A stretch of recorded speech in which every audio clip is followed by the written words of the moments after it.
Hello बच्चों, ज्ञानदीप में आपका स्वागत है। आज हम पढ़ेंगे बोध, जिसके लेखक हैं प्रेमचंद। तो चलिए लेखक परिचय देख ले। प्रेमचंद का जन्म बनारस के पास लम्मी नामक गांव में 31 जुलाई 1880 को हुआ था। शिक्षा पूरी करने के बाद इन्होंने कुछ वर्ष अध्यापन और फिर सरकारी शिक्षा विभाग में सब इंस्पेक्टर के पद पर कार्य किया। प्रेमचंद ने लगभग 300 कहानियां लिखी, जो मानसरोवर 8 भाग में संकलित थी। इन्होंने माधुरी, हंस, जागरण आदि पत्र पत्रिकाओं का संपादन भी किया। गोदान, निर्मला, गबन, कर्मभूमि इनके प्रमुख उपन्यास हैं। 1936 में इनका स्वर्गवास हो गया। तो चलिए बच्चों पढ़ते हैं बोध। बोध का अर्थ होता है ज्ञान या जानकारी। हमें अपने जीवन में हर चीज़ की जानकारी का होना जरूरी है, क्योंकि जानकारी होने पर ही हम कोई भी काम को मन लगाकर करते हैं और अच्छी तरह कर पाते हैं। जैसे पढ़ने से हमें क्या लाभ है ये हम जानते हैं, तभी मन लगाकर पढ़ते हैं। पेड़ लगाने से क्या लाभ होता है ये हम जानते हैं, इसलिए पेड़ लगाते हैं। हम जानते हैं पढ़ना और पेड़ लगाना दोनों हमारे जीवन से जुड़ा है, इसलिए हम ये करते हैं। तो बच्चों, जीवन में हर चीज की जानकारी का होना जरूरी है। यह प्रेरणादायक कहानी सामाजिक मूल्यों और मानव व्यवहार पर आधारित है। ये कहानी जो है वो हमें प्रेरणा देती है।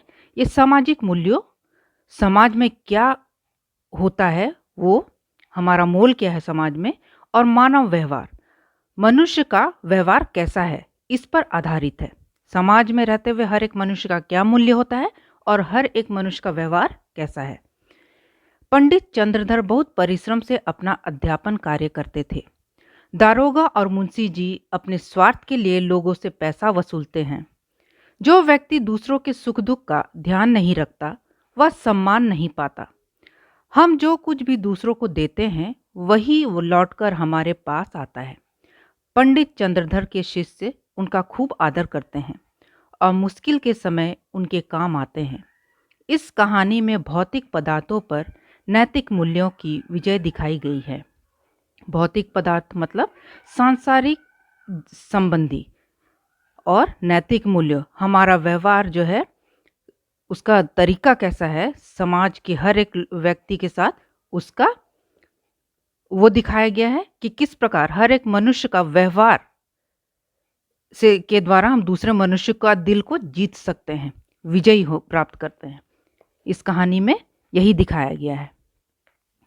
तो बच्चों, ये जो प्रेरणादायक कहानी है इसमें दरोगा और मुंशी दो किरदार थे जो हमेशा दूसरों से पैसा लेकर ही काम करते थे, दूसरों से वसूली लेते थे, मतलब टैक्स लेते थे। जो व्यक्ति दूसरों के सुख दुख का ध्यान नहीं रखता वह कभी सम्मान नहीं पाता है, और वे दोनों कभी किसी व्यक्ति से सम्मान नहीं पाते थे, रिस्पेक्ट नहीं पाते थे, क्योंकि वे दूसरों को तकलीफ पहुंचाते थे, पैसे लिए बगैर काम नहीं करते थे। हम जो कुछ भी दूसरों को देते हैं वही लौटकर हमारे पास आता है। हम जो कुछ दूसरों को देते हैं वही हमारे पास आता है। हम अगर उसको प्यार देते हैं तो प्यार पाते हैं, और अगर नफरत देते हैं तो नफरत पाएंगे। पंडित चंद्रधर जो एक शिक्षक है, वे अपने शिष्यों को बहुत प्यार करते थे और उसके शिष्य भी उन्हें बहुत प्यार करते थे और हर काम में उनकी मदद करते थे। तो इस कहानी में यही दिखाया गया है कि किस प्रकार भौतिक पदार्थों पर नैतिक मूल्यों की विजय होती है। भौतिक पदार्थ और सांसारिक जीवन पर किस प्रकार एक व्यक्ति के व्यवहार के द्वारा विजय प्राप्त होता है। पंडित चंद्रधर एक स्कूल में अध्यापक थे। नौकरी तो कर ली पर सदा पछताया करते कि कहाँ आ फंसे। पंडित चंद्रधर जो है एक स्कूल अध्यापक हैं। वे नौकरी तो कर लिए लेकिन हमेशा पछताया करते कि कहाँ आ फंसे। यदि कहीं और नौकरी करते तो अब तक हाथ में 4 पैसे होते, आराम से जीवन व्यतीत होता। यहाँ तो महीने भर प्रतीक्षा करने के बाद कहीं 15 रुपए देखने को मिलते हैं। यहाँ प्रतीक्षा का अर्थ है इंतजार। वे भी इधर आए उधर गायब, ना खाने का सुख ना पहनने का आराम। पंडित चंद्रधर जो अध्यापक है वे हमेशा अपने को कोसते थे कि कहाँ आकर फंस गए। इतना कम वेतन है जो आता है और खा पी कर ही चला जाता है, कुछ जमा नहीं कर पाते हैं और हमेशा पछताते रहते थे। पंडित जी के पड़ोस में दो महाशय और रहते थे। एक ठाकुर अतिबल सिंह, वे थाने में हेड कांस्टेबल थे। दूसरे मुंशी बैजनाथ, वे तहसील में सिहानवीस थे। तहसील जहां लगान दिया जाता है, टैक्स। सिहानवीस रजिस्टर लिखने वाले। दोनों आदमियों का वेतन पंडित से कोई कम नहीं था, तब भी उनकी जिंदगी चैन की और सुखमय थी। संध्या को वे कचहरी से आते, कचहरी का अर्थ अदालत, बच्चों को पैसे और मिठाई देते। दोनों के पास नौकर चाकर भी थे। घर में कुर्सियां, मेज, गलीचे आदि थे। गलीचे ऊन की मोटी चादर। सारे मोहल्ले में उनका रौब था। उन दोनों महाशयों को आते जाते देखकर बनिए उठकर सलाम करते। 4 पैसे की चीज एक में लाते। लकड़ी ईंधन मुफ्त में मिलता। पंडित जी जहाँ रहते थे वहाँ पे 2 उनके पड़ोसी थे और उनके पास किसी चीज़ की कोई कमी नहीं थी। वे सरकारी नौकरी करते थे और लोगों से रिश्वत भी लेते थे। खाने पीने सब चीज़ का सुख सुविधा था। पंडित जी उनको हमेशा देखते थे और हमेशा कूटते थे कि क्यों, मतलब मेरे पास ये सब नहीं है। पंडित जी के पड़ोस में 2 महाशय और रहते थे। एक ठाकुर अतिबल सिंह, वे थाने में हेड कांस्टेबल थे। दूसरे मुंशी बैजनाथ, वे तहसील में सिहानवीस थे। तहसील जहां लगान दिया जाता है और सिहानवीस रजिस्टर लिखने वाला। दोनों आदमियों का वेतन पंडित जी से कोई अधिक ना था, तब भी उनकी जिंदगी चैन की और सुखमय थी। पंडित जी के पड़ोस में जो 2 व्यक्ति रहते थे वे सरकारी दफ्तर में काम करते थे और पंडित जी की तरह ही उन्हें तनख्वाह भी मिलती थी, लेकिन वे बहुत ऐश व आराम से रहते थे। संध्या को वे कचहरी से आते, बच्चों को पैसे और मिठाइयाँ देते। जब वे दोनों शाम को, कचहरी का अर्थ होता है अदालत, अदालत से वापस आते तो अपने बच्चों के लिए मिठाइयाँ लेकर आते थे। दोनों के पास नौकर चाकर भी थे। उनके घर में नौकर चाकर भी थे।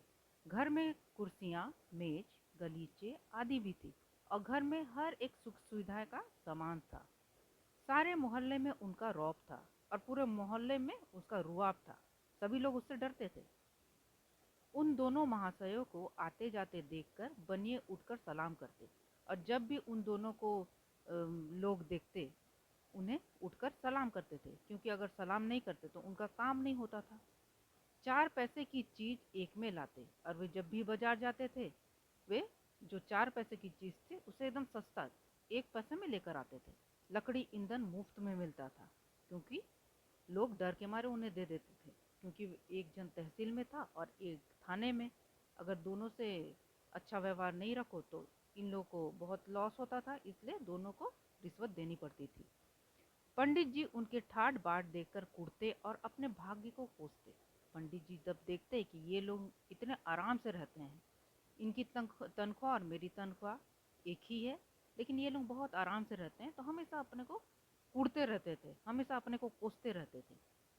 कोसना मतलब अपने को भला बुरा कहते रहते थे। दोनों पंडित जी के घर कभी आटा, कभी दूध और सब्जी भेज देते और दोनों जो पड़ोसी थे वे कभी पंडित जी को दूध देते, कभी आटा और कभी सब्जी भेज देते थे। पंडित जी को दोनों के लड़कों को पढ़ाना पड़ता और पंडित जी इन दोनों के बच्चों को पढ़ाते थे। कभी कभी वे पंडित जी से कुछ कह भी देते, पर पंडित जी मन मार कर रह जाते। मतलब मन मार के रह जाना, अपनी इच्छाओं को दबा कर रह जाना। कभी कभी ये दोनों महाशय पंडित जी को अगर बुरा भला कह भी देते तो पंडित जी अपने मन को, अपनी इच्छाओं को दबा कर रह जाते थे और कुछ नहीं बोलते थे, क्योंकि ये लोग कभी कभी उन्हें कुछ खाने पीने दे देते थे। इन्हीं के कारण दूध दही सब्जी मिल जाता था। इन्हीं के कारण कभी कभी दूध दही के दर्शन हो जाते थे। बेचारे अपमान के जहर को अमृत समझकर पी जाते। इन लोगों से कुछ कुछ मिल जाता था और वे स्वाद ले लेते थे, तो ये लोग जितना भी उसका इंसल्ट करते या कुछ कह देते भला बुरा, तो वे सब चीज़ सह जाते थे। इन स्थितियों से निकलने के लिए पंडित जी ने प्रार्थना पत्र लिखे, अफसरों की खुशामदी की, पर कुछ ना हुआ। पंडित जी जो थे, पंडित जी बोले कि अब मैं ये अध्यापक का नौकरी से अलग नौकरी करना चाहता हूँ, और इसके लिए अपने ऑफिसर लोगों को वे प्रार्थना पत्र भी लिखे थे, एप्लीकेशन भी लिखे थे, और बहुत रिक्वेस्ट भी किया था कि मेरा जो ये मैं अध्यापन करता हूँ, मुझे ट्रांसफ़र कर दीजिए दूसरी जगह पर। अंत में हार कर बैठ गए। जब वे प्रार्थना पत्र लिखे, एप्लीकेशन लिखे, अफसरों को बोले और कुछ नहीं हुआ, तो वे चुप हो गए। इतना सब होने पर भी वे ठीक समय पर जाते, देर से घर आते, मन लगाकर पढ़ाते। इतना सब होने पर भी वे सही समय पर स्कूल जाते थे, बच्चों को बहुत अच्छा से पढ़ाते थे, और मतलब सब कुछ अच्छी तरह करते थे, अपना काम एकदम परफेक्ट करते थे। इससे उनके अफसर लोग खुश थे, और ये देखकर उनके जो ऑफिसर थे वे बहुत खुश थे कि पंडित जी बहुत अच्छी तरह काम करते हैं। साल में कुछ इनाम देते और वेतन बढ़ाने का जब कभी अवसर आता, अवसर मतलब मौका, उनका विशेष ध्यान रखते। अब बोलते साल में जब इनाम देने का, पुरस्कार देने का वक्त आता, तो वे पंडित जी को ध्यान देते थे कि पंडित जी इसके हकदार हैं, और उनका विशेष ध्यान रखते थे। बस्ती के लोग उनसे संतुष्ट थे, और जहाँ पर वे बच्चों को पढ़ाते थे वहाँ के लोग बहुत मतलब कि संतुष्ट थे, पंडित जी से बहुत ही खुश थे। लड़कों की संख्या बढ़ गई थी, और पाठशाला के लड़के भी उन पर जान देते थे। मतलब वे इतना अच्छा व्यवहार करते थे, इतना अच्छा बच्चों को पढ़ाते थे कि उनके पाठशाला में लड़कों की संख्या बढ़ गई थी। कोई उनके घर आकर पानी भर देता, कोई उनकी बकरी के लिए पत्तियां तोड़ लाता। पंडित जी इसी को बहुत समझते थे। बच्चे इतना प्यार करते थे अपने अध्यापक को कि कोई पानी भर दे रहा है, कोई बकरी के लिए पत्ता लेकर आ रहा है, और पंडित जी ये देखकर बहुत खुश होते थे। एक बार सावन के महीने में मुंशी बैजनाथ और ठाकुर अतिबल सिंह, मुंशी बैजनाथ और ठाकुर अतिबल सिंह, ये दोनों उनके पड़ोसी हैं, ने परिवार सहित अयोध्या की यात्रा की सलाह की। ये दोनों जो उनके पड़ोसी हैं बोलते चलो हम लोग पूरे परिवार के साथ अयोध्या यात्रा चलते हैं। तीर्थ स्थान अयोध्या सभी जानते होंगे, तीर्थ स्थान है। पंडित जी को भी साथ चलने के लिए कहा, और फिर वे दोनों बोलते चलिए पंडित जी आप भी चलिए हमारे साथ। पंडित जी ने मना किया। पंडित जी मना कर देते हैं। जब उन लोगों ने खर्च देना स्वीकार किया तो पंडित जी इनकार ना कर सके।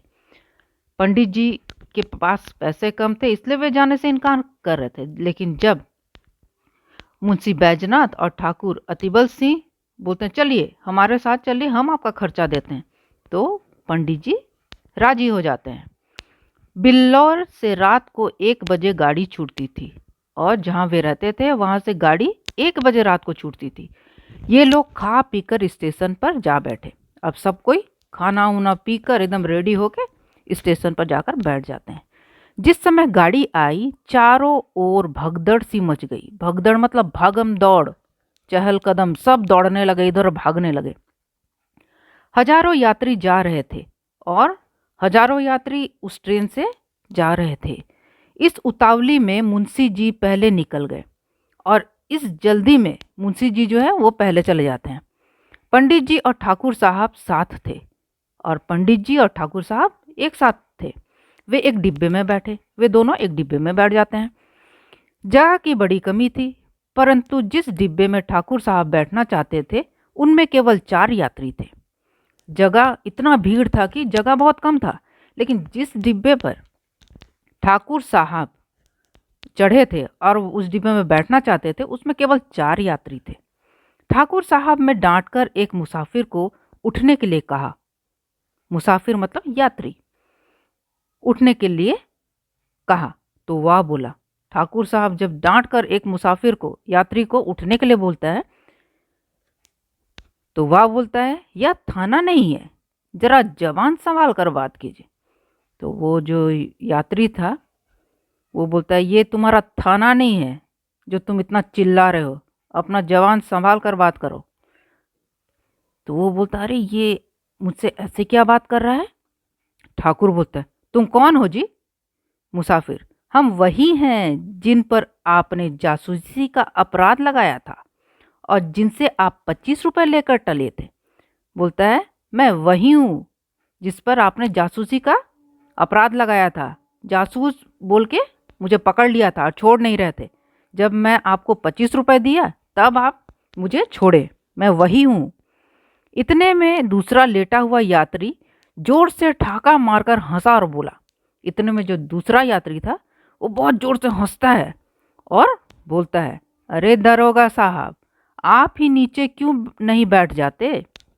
वो बोलता है, दरोगा साहब, आप ही क्यों नहीं नीचे बैठ जाते?